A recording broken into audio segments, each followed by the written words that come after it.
Hi friends, YouTube पर आप सभी का स्वागत है। दोस्तों, मैं फिर से आप सभी के सामने EHD 5 के सबसे महत्वपूर्ण प्रश्न, जिस प्रश्न की आने की संभावना का एग्जाम में काफ़ी अधिक है, तो मैं इस प्रश्न को बताने का प्रयास करूंगा, जिससे कि जो है आप अच्छे नंबर एग्जाम में पा सकें। तो प्रश्न बन के ये आता है एग्जाम में कि निराला के साहित्य में राष्ट्रीय चेतना और उनके काव्यगत विशेषताओं का वर्णन करो। तो सबसे पहले आपको इसके अंतर्गत लिखना है हेडिंग के तौर पे सामाजिक चेतना और विद्रोह की भावना।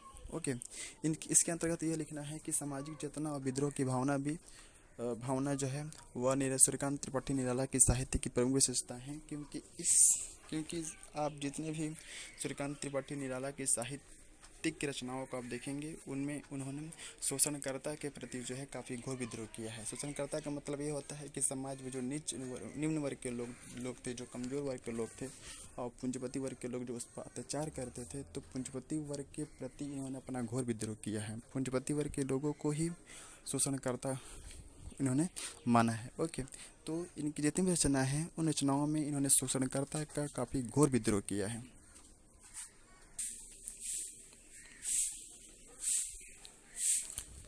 नेक्स्ट पॉइंट है व्यक्तिगत सुख दुख की अभिव्यक्ति।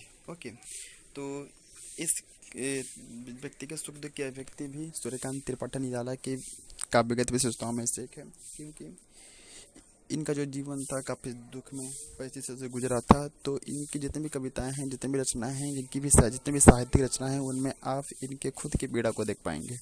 ओके, तो व्यक्तिगत सुख दुख की अभिव्यक्ति भी इनकी काव्यगत विशेषताओं में से एक है। इनका जो जीवन था काफ़ी कठिन परिस्थिति से होकर गुजरा था, इसलिए उन्होंने तत्काल परिस्थिति को ध्यान में रखते हुए और अपना जीवन की पीड़ाओं को व्यक्त करते हुए इन्होंने अपनी कविताओं में अपने दुख की पीड़ा को स्थान दिया है।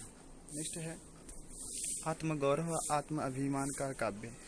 तो आत्मा गौरव और आत्माभिमान का काव्य भी सूर्यकांत त्रिपाठी निराला की काव्यगत विशेषताओं में से एक है, क्योंकि इनका जो संपूर्ण काव्य है जो था वह आत्मगौरव पर डिपेंड था। ओके, तो आत्मगौरव आत्म अभिमान भी सूर्यकांत त्रिपाठी निराला की काव्यगत विशेषताओं में से एक है।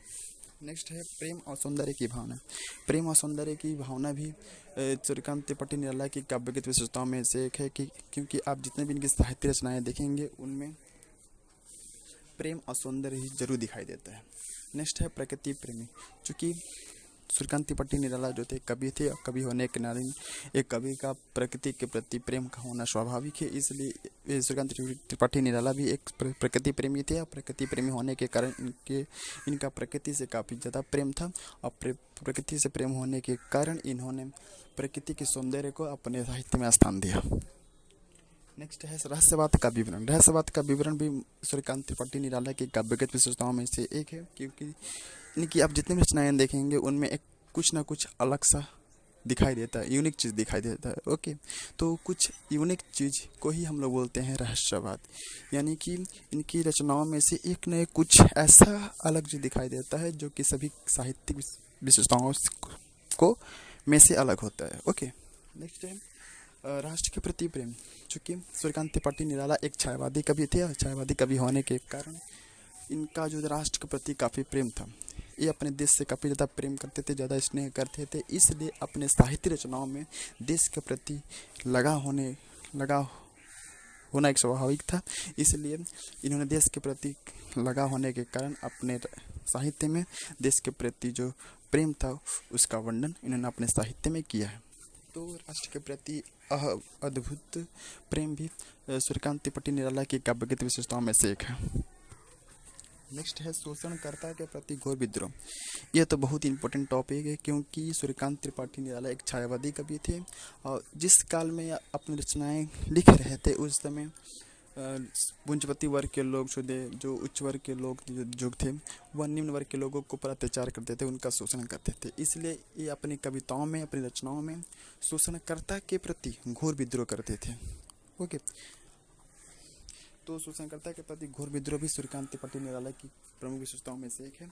तो ये सभी पॉइंट है जिसको आप जो नोट डाउन कर सकते हैं, और एग्ज़ाम में जाने से पहले रिवीजन कर सकते हैं, क्योंकि ये पॉइंट जो है मामूली पॉइंट नहीं है, और ये पॉइंट को लिख कर इसके अंतर्गत आप 2-3 वाक्य भी लिखते हैं तो आपको अच्छे नंबर जरूर मिलेंगे।